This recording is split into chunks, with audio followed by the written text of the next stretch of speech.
holy and undivided Trinity.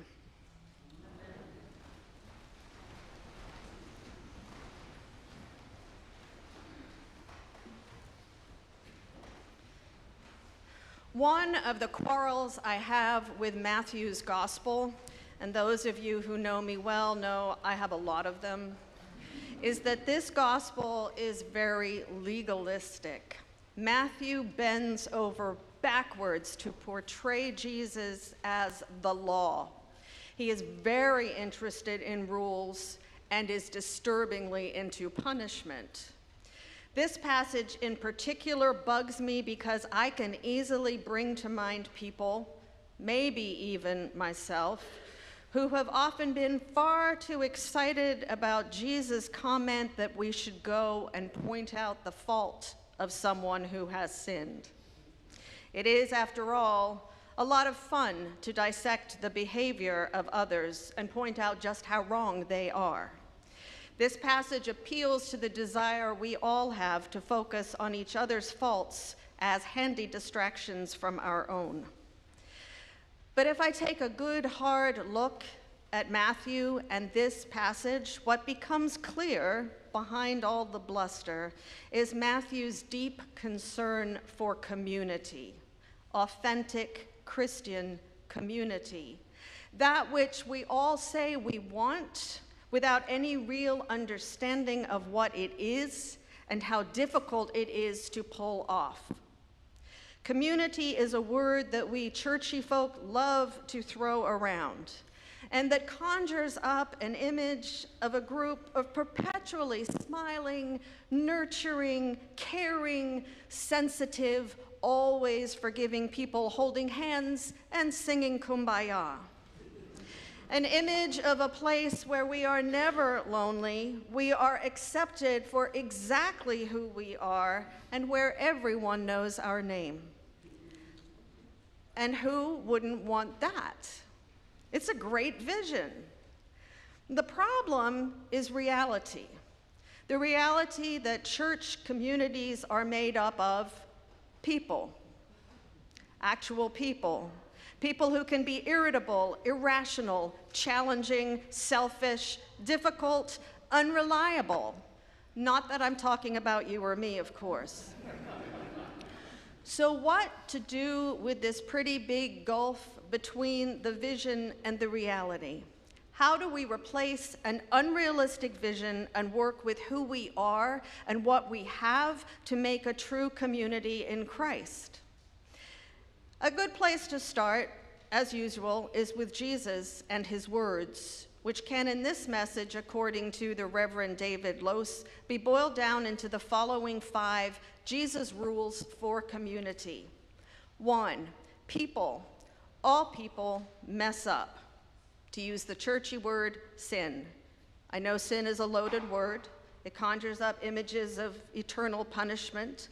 But sin is actually Bible shorthand for missing the mark, putting something other than God at the center of our lives. And that distortion leads us to, as Gretchen Wolfe Pritchard puts it, lie and cheat and steal and hurt each other and worship strange and ugly gods.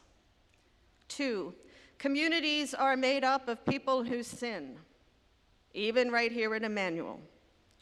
3, when sin happens and you are involved, put the problem into words and do something about it. Go talk to the other person directly rather than talking behind their back. 4, if that doesn't work, involve other members of the community, not to gang up on someone else, but as a way of involving and preserving the larger community. And 5, if that doesn't work, things are serious. And not only you, but the whole community is at risk because a problem left to fester will eventually infect the whole body. People will take sides, become entrenched in a position, and the chance for reconciliation becomes slim. Jesus says at that point, the health and well-being of the community is in jeopardy. And you had better be aware of that and do all within your power to reconcile. Now, if you're thinking, that sounds like an awful lot of work, you are right, it is. Community, real community, is hard to come by and hard to maintain. It is worth it because to find real community is to experience the reality of God's fellowship and existence right in our midst. Dottie Nauman, who we remember today, understood what being part of a community was. She knew that it was not all sweetness and light, but she also knew, she felt the care and the love of people here, especially in the last months of her life. She hung in with this community, loved and served this community, and then let herself be loved and served. It is a testament to both Dottie and to Emmanuel that her family chose to remember her in the heart of this community, the Sunday service. Now, our lives, each of us, our lives are made up of many different communities, from book groups to knitting groups, neighborhood groups, exercise groups, each of them with unique characteristics. Some are purely social and superficial. Some are intimate and more meaningful, while at the same time riskier and harder. And whenever two or three are gathered, there is community. So the question for church is always, what kind of community are we going to be?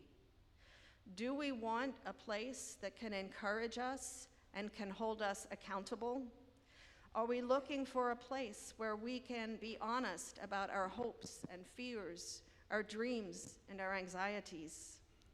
We can determine, we do in fact determine what kind of community we are and are going to be.